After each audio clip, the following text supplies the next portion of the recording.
What's up guys? Welcome back to my channel. If you're new, thanks for tuning in. My name's Megan. I just started doing these motivational videos and I'm not sure how soon I'll be posting the next one, so stay tuned. Today's topic, we're going to be talking about what are you manifesting.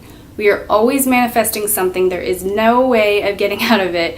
Whether it's good or bad, we're always manifesting. So, how do we manifest what we want versus what we don't want? Here's the key: emotions and the frequency that you're tuned into. What do I mean by that? The emotions of fear and anxiety, those are bad. The emotions of joy and happiness, those are good.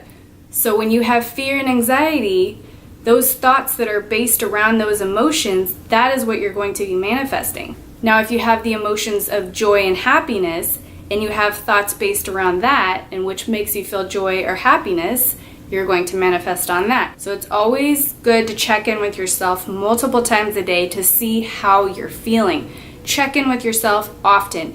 I set reminders with myself like every time I eat lunch or every time I eat dinner or my morning coffee, right? So make little reminders, if you will, to check in with yourself to see how you're feeling, and kind of do a slap on the wrist and be like, nope, we're not going there, we're gonna go this way. And that will start to show huge results in your life. I promise you that. If you catch yourself, don't sweat it. It's not like you're gonna manifest something that quickly. If you just thought about a car accident, it's not like it's gonna show up tomorrow.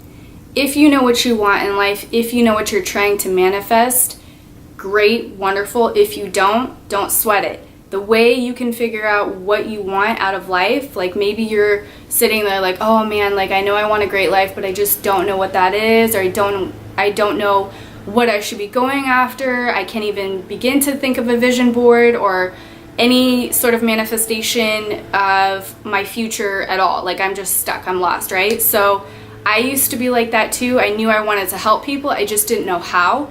So the way I found out my passion, which is what I'm going to recommend for you, is to just follow your passion daily. Now what I mean by that is do something daily that you're passionate about. So something as simple as, I want to take a bath. That sounds nice and relaxing. Go take a bath.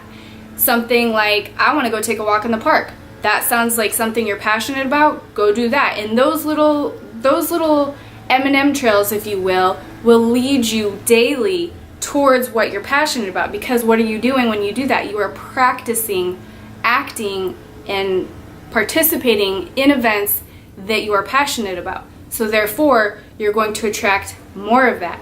And then once you have an idea of what you want, you can start working on manifesting to obtain that visual. When we think of manifestation, we look at the future, right? But the future doesn't exist, nor does the past. The past is just a memory. It doesn't exist. The only thing that actually truly exists is here and now. That is it.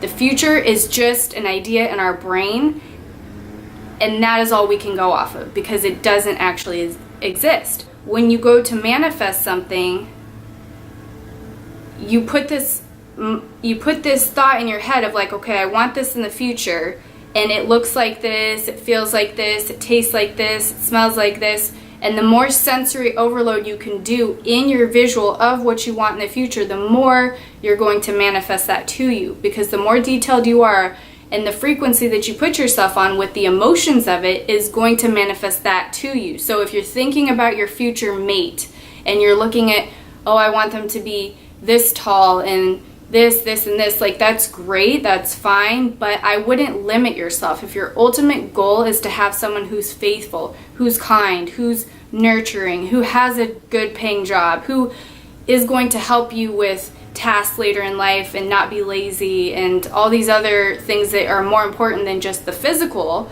I would put that into perspective so that you don't limit yourself. Because when you go and narrow it down too tight, then the universe is going to give you maybe something that you didn't really want. Like, oh yeah, maybe this person's 5'11" and has blue eyes and blah blah blah, but maybe they don't have the actual personal traits that you were looking for. So you need to be very specific in what you want and go for the things that you find most important and kind of leave out the other stuff so that you don't limit yourself, because you might be passing up somebody that the universe thinks would be great for you, but because you said he has to be 5'11", the universe is like, oop, not him.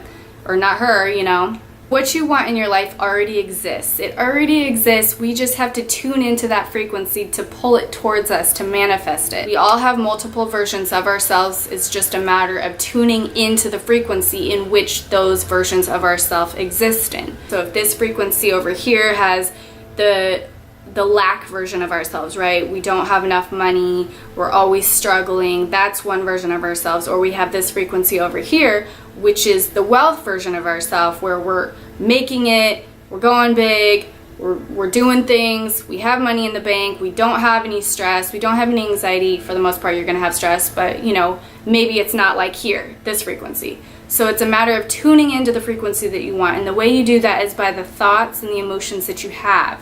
So these emotions and feelings are going to be negative. These emotions and feelings are going to be positive. So it's just a matter of tuning into that. Again, what you want already exists, but it's the belief that you have against that that creates resistance, which then blocks it from happening for you, which then keeps you on that negative frequency, right? Because you're having doubt, disbelief, which is going to keep you on that negative frequency, because those are negative thoughts, instead of having hope and those positive thoughts of like, yes, this will happen, I will obtain this. And that brings you to that higher frequency of being able to attract a healthier, positive version of yourself, if you will. If you can think of the best version of yourself right now, like just visualize what that looks like, you are able to manifest that, because you have already done the first step, which is putting the thought in your mind. Now you need to just tweak that story. So put detail into it. Really visualize it, and then feel it in your soul. Like, what does it feel like to be in the shoes of that person in which you want to be? That person of, or that version of yourself in that moment. What does that feel like? What does that taste like? What does that smell like? What does that feel like? Like, what surroundings do you have in that visual? What's going on with you? So really feel it in the now, and that's what pulls it to you quicker. You're not going to manifest anything in a time frame that isn't right for you. So if you are not feeling it and you're in doubt and disbelief that something could happen, you're just prolonging that coming. It's not that it won't ever come, it's just you're prolonging it. So you just need to work on yourself daily and give yourself those affirmations of, yes, I can obtain this, yes, I will obtain this, yes, I feel it, and just say it over and over again, visualize it over and over again until you actually get to the stage where you believe it in your soul, in your being, like, yes, this is going to happen. So again, in order to manifest what you want, just stay focused, stay passionate, stay within the now, focus on your feelings, make sure that they are in tune with the frequency in that in which you want to manifest. So positive vibes, positive feelings, positive emotions, and then you're going to attract what you want into your life. Thank you so much for watching. I hope you enjoyed this video. I hope it helps. I'm going to be doing these videos more. I'm not sure how often. Hopefully at least once a week. So stay tuned, and I hope you have a blessed day.